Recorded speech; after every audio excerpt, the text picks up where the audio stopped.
हे बघ सबवेचं सँडविच. आता आपण चाललो आहे घरी आणि ही कोण आहे, ही माझी बहीण. Bye bye.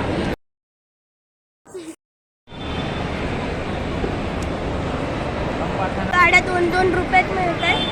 थोडं बघून घ्या. इकडे सेलमध्ये स्पॉन्सर्ड बाय दिस गाडी.